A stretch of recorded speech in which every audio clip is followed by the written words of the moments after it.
நாம் தினமும் பல செய்திகளை கேட்கின்றோம். சிலவுகள் நம்மை தகவல் அளிக்கின்றன, மற்றவை நம்மை குழப்புகின்றன. இவை எவ்வாறு எங்கள் முடிவுகளை பாதிக்கின்றன? உதாரணமாக, ஒரு மாணவன் படிப்பு எதிர்காலத்திற்கு மிகுந்த பாதுகாப்பான முதலீடு என்ற செய்தி கேட்டு கடுமையாக படிக்க ஆரம்பிப்பான். அல்லது ஒரு வணிகர் புதிய தொழில்நுட்பம் பற்றி கேட்டு முதலீடு செய்ய முடிவெடுப்பான். இவை அனைத்தும் சரியான வார்த்தைகள் கேட்ட பின்பு எடுக்கப்படும் முடிவுகள்.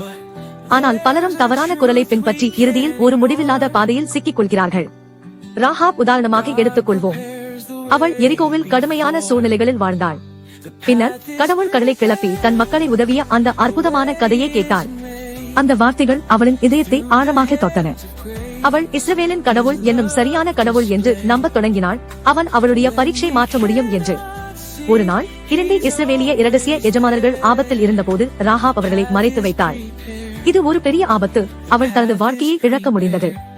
ஆனால் அவள் அந்த கடவுளுக்கு சரியான முறையில் பதில் அளிக்க முடிவு செய்தாள். அந்த கடவுளை பற்றி அவள் கேட்டு இருந்ததை பொறுத்தாக.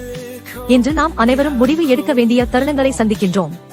இந்த முடிவுகள் எங்கள் வாழ்க்கைகளை முழுவதுமாக மாற்றும் வாய்ப்புகளை திறக்கலாம். சிறந்த முடிவுகள் எப்போதும் கேட்கும் மூலம் ஆரம்பமாகின்றன. பைபிளில் இது கூறப்பட்டுள்ளது. நம்பிக்கை கேட்கும் மூலம் உண்டு ஷூட். நம்பிக்கை என்பது கடவுளுக்கு சரியான முறையில் பதிலளிப்பதும் எங்கள் வாழ்க்கையை சரியான முறையில் எதிர்கொள்வதையும் குறிக்கின்றது. ஆனால் சரியான முறையில் பதிலளிக்க நாங்கள் உண்மையை கேட்டு அதை நமது இதயத்தில் வைக்க வேண்டும். அதற்கு பிறகு நாங்கள் எந்த ஒரு பிரச்சனையும் சந்திக்கும் போது சரியாக பதில் அளிக்க முடியும். இந்த உண்மை இயேசு கிறிஸ்துவில் உள்ளது. அவர் கூறினார், நான் வழி, உண்மை மற்றும் உயிர் என்றேன். ஒரு திடீரென மாற்றும் உலகில் இயேசு மற்றும் அவருடைய வார்த்தைகள் எங்கள் வாழ்க்கைகளை மாற்றுவதாக, எங்கள் பயங்களை வெல்ல உதவுவதாக மற்றும் ஒரு பாதுகாப்பான எதிர்காலத்தை வழங்குவதற்கான சக்தியை கொண்டுள்ளன.